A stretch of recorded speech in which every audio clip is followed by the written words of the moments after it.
नमस्ते बच्चों, कैसे हैं आप सब। आज हम कक्षा 11 की अनिवार्य हिंदी की पाठ्य पुस्तक आरोह के पहले पाठ कबीर का अध्ययन करेंगे। सबसे पहले मैं कबीर का परिचय पढ़ देती हूँ।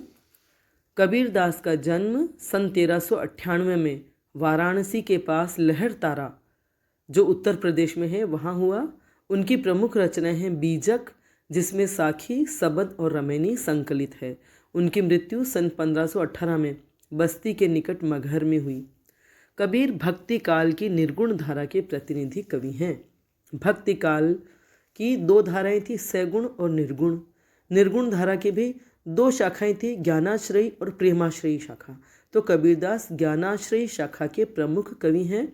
वे अपनी बात को साफ और दो टूक शब्दों में प्रभावी ढंग से कह देने के हिमायती थे।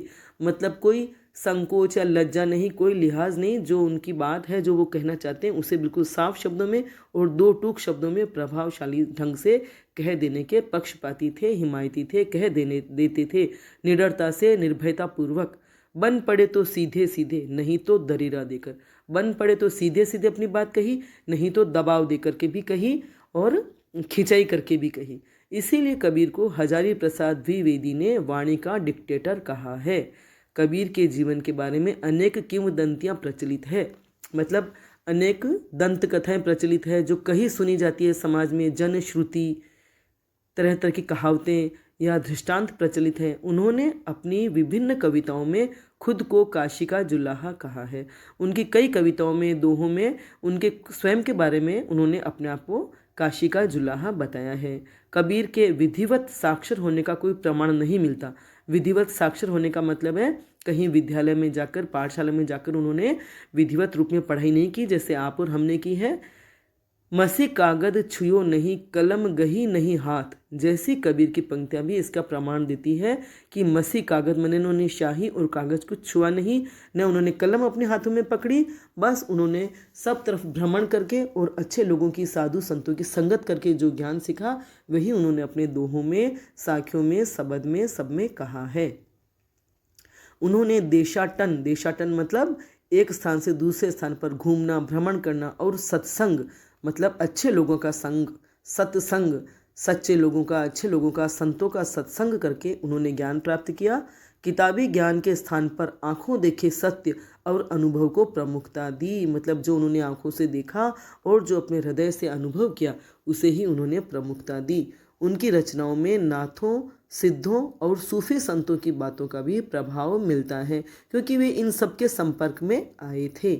वे कर्मकांड और वेद विचार के विरोधी थे। कर्म कांडों के मतलब हम अंदर से, हम भीतर से, अपने हृदय से तो साफ न रहें, लेकिन बाहर से हम ऐसी क्रियाएं करें जो हमें अच्छा दिखाती है, उन्हें कहते हैं कर्म कांड। कर्म तरह तरह के कार्य करना, क्रियाएं करना। और वेदों के विचार के भी विरोधी थे, तथा जाति भेद, वर्ण भेद और संप्रदाय भेद के स्थान पर प्रेम, सद्भाव और समानता का समर्थन करते थे, है ना। ये प्राचीन नाम काशी मतलब वाराणसी, जिसे काशी भी कहते हैं। तो वे जाति भेद, वर्ण भेद और संप्रदाय भेद के स्थान पर सभी में, हर वर्ग में प्रेम, सद्भाव और समानता का समर्थन करते थे।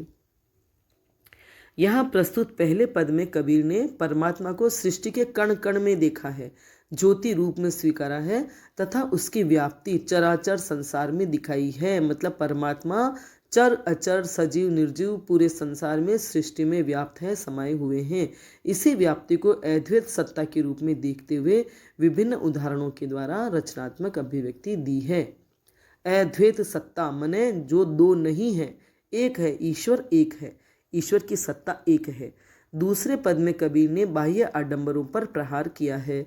साथ ही यह भी बताया है कि अधिकांश लोग अपने भीतर की ताकत को न पहचान कर अनजाने में अवास्तविक संसार से रिश्ता बना बैठते हैं और वास्तविक संसार से बेखबर रहते हैं।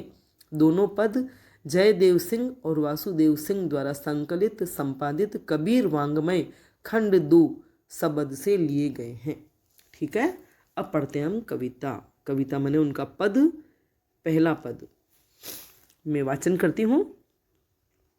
हम तो एक एक करी जाना, दोई कहें तिन्हीं को दो जग, जिन नाहिन पहचाना। एकई पवन एक ही पानी, एकई ज्योति समाना, एकई खाक गढ़े सब भांडे, एकई कोहरा साना। जैसे बाढ़ी काष्ठ ही काटे, अग्नि न काटे कोई, सब घटी अंतरि तू ही व्यापक, धरे स्वरूपे सोई। माया देख के जगत लुभाना, काहेर नर गरबाना, निर्भय भया कछु नहीं व्यापे, कहे कबीर दीवाना। ठीक है, अब इसके हम शब्दार्थ देख लेते हैं। हम तो एक एक करी जाना, एक मने एक, और वह कौन है? एक परमात्मा, ईश्वर एक ही है। यह जाना मने जान लिया, दोई कहें, दोई मने दो, कहे मने कहते हैं, तिन्हीं को उन्हीं को, दो जग मने नरक, जिन नाहिन पहचाना, नाहिन मने नहीं पहचाना। एक ही पवन, एक ही मने एक ही, पवन पानी, एक ही ज्योति समाना, और एक ही ज्योति, समाना मने समाई हुई है या व्याप्त है। एक ही खाक, खाक मने मिट्टी, गढ़े, गढ़े मने गढ़ना बनाना, सब भांडे, भांडे मने बर्तन। एक ही कोहरा साना, कोहरा मने कुम्हार, साना मने मिलाकर या सानकर। जैसे बाढ़ी, बाढ़ी मने बढ़ई, काष्ठ मने काठ या लकड़ी, अग्नि मने अग्नि, काटई मने काटना। सब घटी, घटी मने घट में या घड़े और घट, अंतर, अंतर मने मन। तू ही व्यापक, व्यापक मने व्याप्त है, समाया हुआ है। धरे मने धारण किया, स्वरूप मने स्वरूप, रूप, सोई वही। माया देखी के जगत लुभाना, जगत लुभाना मने आकर्षित होता है, लुभाता है। काहेरे नर गर्बाना, नर मने मनुष्य, गर्बाना मने गर्व करना, घमंड करना। निर्भय मने निर्भय, डरे नहीं जो, भया मने भय, कछु नहीं व्यापे, व्यापे मने वही व्याप्त होना। कहे कबीर दीवाना, दीवाना मने प्रेमी, मस्त, जो मस्ती में रहता है, अपनी मस्ती में रहता है, अपनी ही मस्ती में बस रहता है, उसे कहते हैं दीवाना। भावार्थ करते हैं। हम तो एक एक करी जाना, दोई कहें तिन्हीं को दो जग, जिन नाहिन पहचाना। तो कबीरदास कह रहे हैं कि हम तो एक को ही जानते हैं, एक ही तत्व को जानते हैं, अद्वैत को जानते हैं। एक मने एक, मतलब हम उस परमात्मा तत्व को जानते हैं जो परमात्मा एक ही है। संपूर्ण सृष्टि में, संपूर्ण चर अचर में वह एक ही तत्व व्याप्त है और उसी को हम जानते हैं। मैं उसी को जानता हूँ और ईश्वर एक है। ईश्वर सर्वव्यापी परमात्मा जो इस सृष्टि में समाया हुआ है वह एक है। दो ही कहें, जो उनको दो कहते हैं, मतलब जो लोग उस परम तत्व को या परमात्मा तत्व को दो में विभाजित करते हैं, दो में विभक्त करके क्या बताते हैं कि परमात्मा, आत्मा और परमात्मा दो रूपों में है, या जीव और ब्रह्म दो रूपों में है। दो रूप में परमात्मा का अस्तित्व है, लेकिन कबीरदास कहते हैं कि मैंने परमात्मा को एक ही रूप में जाना है। परमात्मा के अद्वैत रूप को उन्होंने जाना है। द्वैत और अद्वैत ये दो तत्व हैं, दो बातें हैं, जिसे अद्वैत माने ईश्वर एक है और द्वैत माने ईश्वर दो रूप में है, या सृष्टि में दो रूप है, जीव और परमात्मा, आत्मा और परमात्मा, और जीव और ब्रह्म। तो कबीर कहते हैं कि ऐसा वे ही कहते हैं, तिन्हीं दो जो कहते हैं वे वो लोग हैं जिन नाहिन पहचाना, जिन्होंने परमात्मा तत्व को नहीं पहचाना है, और वही लोग दोजक मने नरक, नरक और स्वर्ग की भी बात करते हैं, जबकि कबीर की दृष्टि में बस स्वर्ग है या एक ही जगह है जहाँ ईश्वर व्याप्त है या ईश्वर समाया हुआ है। तो ऐसे ही इस सृष्टि का भी एक ही रूप है, परमात्मा का भी एक ही रूप है। वे दो की बात नहीं करते, न स्वर्ग और नरक की बात करते हैं, न आत्मा परमात्मा की बात करते हैं, न जीव और ब्रह्म की बात करते हैं। और इसके लिए वो ये उदाहरण देते हैं, एक ही पवन एक ही पानी, एक ही ज्योति समाना। जिस तरह से पूरी सृष्टि में एक ही पवन है, हवा एक है, पानी एक है, और एक ही ज्योति पूरी सृष्टि में समाई हुई है या व्याप्त है, तो ईश्वर भी एक ही है। ईश्वर ही एक रूप में सारी सृष्टि में समाये हुए हैं। पवन भी एक ही है, पानी भी एक ही है, और एक ही ज्योति पूरी सृष्टि में समाई हुई है, ईश्वर रूपी ज्योति। एक ही खाक गढ़े सब भांडे, एक ही कोहरा साना। तरह तरह के उदाहरणों से वे अपनी बात को स्पष्ट कर रहे हैं। जैसे एक ही मिट्टी से, मतलब एक ही मिट्टी से गढ़े सब भांडे, सब भांडों को मतलब सब बर्तनों को या सब तरह के पात्रों को गढ़ा है, रचा है, एक ही कोहरा साना। जैसे एक कुम्हार जो होता है, कोहरा मने कुम्हार, साना मने मिट्टी, एक ही मिट्टी को मिलाकर क्या एक ही मिट्टी को से सान करके तरह तरह के बर्तन बनाता है। कई तरह के भांडे, कई तरह के घड़े, विभिन्न आकार के घड़े, बर्तन, सुराहियाँ वगैरह बनाता है, लेकिन उनमें तत्व वो एक ही होता है, एक ही मिट्टी होती है, बनाने वाला कुम्हार भी एक ही होता है। तो उसी प्रकार से पूरी सृष्टि में है जो परमात्मा भी एक है, और सब जो सृष्टि के सब जीव है वो भी सब एक हैं, और उन सब में परमात्मा तत्व समाया हुआ है। विभिन्न रूप हैं, लेकिन उनके अंदर जो तत्व है वो एक है, परमात्मा। जैसे बाढ़ी काष्ट ही काटे, अग्नि न काटे कोई। बाढ़ी मने बढ़ई, काष्ट मने लकड़ी। तो जिस तरह से एक बढ़ई होता है वह लकड़ी को ही काट सकता है, लेकिन उस लकड़ी में समाये हुए अग्नि तत्व को नहीं काट सकता। अग्नि लकड़ी में ही व्याप्त होती है। अग्नि अपने आप में स्वतंत्र तो कोई चीज़ होती नहीं है। जैसे हम लकड़ी को जलाते हैं और अग्नि दिखाई देती तो वो अग्नि तत्व। तो कुम्हार लकड़ी को चीर सकता है, फाड़ सकता है, तोड़ सकता है, काट सकता है, लेकिन उसके अंदर जो अग्नि तत्व समाया हुआ है उसका वो कुछ नहीं कर सकता, उसका कोई नाश या विनाश वो नहीं कर सकता। उसी प्रकार से ये जो हमारा शरीर है वो नाशवान है, उस शरीर को कोई नष्ट कर सकता है या शरीर नष्ट हो सकता है, लेकिन इस शरीर में जो परमात्म रूप, जो परमात्म तत्व विद्यमान है उसका कोई कुछ नहीं बिगाड़ सकता, उसे कोई भी नष्ट नहीं कर सकता। सब घटी अंतरी तू ही व्यापक, धरे स्वरूपे सोई। तो कबीरदास कह रहे हैं कि हे ईश्वर, हे परमात्म तत्व, सब घड़ों में या सबके घट घट में, सबके हृदय में जितने भी जीव मात्र सृष्टि में हैं, या जितने भी सृष्टि में जीव हैं, जिनकी भी रचना हुई है, उन सब के भीतर, उन सब के मन में, उन सब के घट में तू ही समाया हुआ है, विभिन्न रूपों में। धरे स्वरूपे सोई, वही परमात्मा विभिन्न स्वरूप धारण करके उनमें वो ही समाया हुआ है। भले ही विभिन्न रूपों में सृष्टि नजर आ रही है, लेकिन उन सब में तत्व एक ही समाया हुआ, वह है परमात्मा, वह है ईश्वर। माया देख के जगत लुभाना, काहे रे नर गरबाना। और ये जो मनुष्य है, या ये जो सृष्टि का सबसे प्रमुख जीव है, वो विश्व में या सृष्टि में माया देख करके, विभिन्न प्रकार के मोह, माया और आकर्षण देख करके वह उनके प्रति आकर्षित होता है और अकारण ही गर्व करता है। नर मने, और कबीर कह रहे हैं कि किस बात पे तुम गर्व करते हो, ये मोह, माया और आकर्षणों में पढ़ करके किन बातों पे तुम गर्व करते हो। निर्भय भया कछु नहीं व्यापे, कहे कबीर दीवाना। और इन्हीं मोह माया में और गर्व में पढ़ करके व्यक्ति भयभीत होकर के जीवन जीता है। इन सब आकर्षणों में बंधने के बाद, मोह माया में पढ़ने के बाद, विषय विकारों में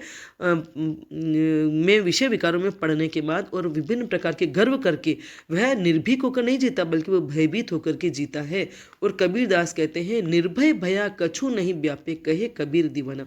और जो इनमें नहीं उलझता, मोह माया, विषय विकार और घमंड, स्वार्थ आदि विकारों में जो नहीं उलझता है, वह निर्भय होकर रहता है। उसे किसी भी प्रकार का भय नहीं सताता, या किसी भी प्रकार का भय उसके हृदय में व्याप्त नहीं होता, ये कबीरदास कहते हैं। क्योंकि कबीर खुद निर्भीक होकर जीते हैं, दीवाने की तरह जीते हैं, मस्त होकर जीते हैं, क्योंकि उन्होंने एक परमात्मा तत्व को समझ लिया है और उसी परमात्मा से वे प्रेम करते हैं। इसलिए मस्त होकर के, दीवाने होकर, दीवाने की भांति इस संसार में जीते हैं, निर्भीक होकर। और जो भी व्यक्ति, जो भी प्राणी इन विषय विकारों से, मोह माया से और आकर्षणों से, गर्व से, स्वार्थ से, इन सब से दूर होकर के निर्भीक होकर जीता है, वही दीवाना कहलाता है, या वही मस्त होकर जीता है, और वही परमात्मा तत्व को समझता है। आई बात समझ में? तो इस प्रकार कबीरदास ब्रह्म को, निराकार ब्रह्म को या परमात्मा को एक ही मानते हैं कि इस पूरे संसार में ब्रह्म या ईश्वर या परमात्मा तत्व एक ही हैं। और जो लोग इस तत्व को नहीं जानते, परमात्मा को नहीं जानते, वे ही उस परम तत्व को द्वैत रूप में देखते हैं, आत्मा, परमात्मा, जीव और ब्रह्म के रूप में। इसके साथ ही कबीर ने यह बताया है कि ये जो हमारा शरीर है वह नश्वर है और इसमें स्थित आत्मा अमर है। और इसको उन्होंने लकड़ी और बढ़ई के उदाहरण से बताया है कि जिस तरह से बढ़ई लकड़ी को काट सकता है, लेकिन उसमें जो अग्नि है वह अकाट्य होती है, उसे नहीं काट सकता, उसे वो नहीं मार सकता। मतलब वैसे ही परमात्मा तत्व नष्ट नहीं किया जा सकता। ठीक है, आया समझ में? तो इसमें अनुप्रास अलंकार तो है ही, सब संपूर्ण पद में वर्णों की आवृत्ति हुई है। हम तो एक एक करी जाना, जिन नाहिन पहचाना, एक कई पवन एक ही पानी, काष्ट ही काटे। तो ऐसे वर्णों की आवृत्ति से यहाँ अनुप्रास अलंकार है। आप जानते हैं अनुप्रास अलंकार एक ही वर्ण की आवृत्ति होती है, एक से अधिक, दो से अधिक, कई बार, तो वहाँ अनुप्रास अलंकार होता है। ठीक है। और जैसी बाड़ी काष्ठ ही काटे अग्नि न काटे कोई। इसमें उदाहरण देकर के उन्होंने बताया कि जैसे बढ़ई काष्ठ को काटता है लेकिन अग्नि को नहीं काट सकता है, तो यहाँ उदाहरण अलंकार भी है। ठीक है। और पद में सद्दुकड़ी भाषा, कबीरदास की भाषा सद्दुकड़ी थी, अर्थात सभी तरह की भाषाओं का प्रयोग हुआ, क्योंकि वे सभी तरह भ्रमण करते थे और विभिन्न व्यक्तियों के संतों के संपर्क में आते थे, तो सभी की भाषा का उनकी भाषा पर प्रभाव पड़ता था। इसलिए वे सभी भाषा का मिश्रित रूप अपने पदों में और अपने दोहों में लेकर आए हैं। भाषा में तत्सम, तद्भव, देशज सभी शब्द हैं और उनसे उनकी भावाभिव्यक्ति बहुत ही अच्छी और प्रखरता से हुई है। ठीक है, आगे समझ में। आज एक पद ही पढ़ेंगे, दूसरा पद हम कल पढ़ेंगे। ठीक है, धन्यवाद।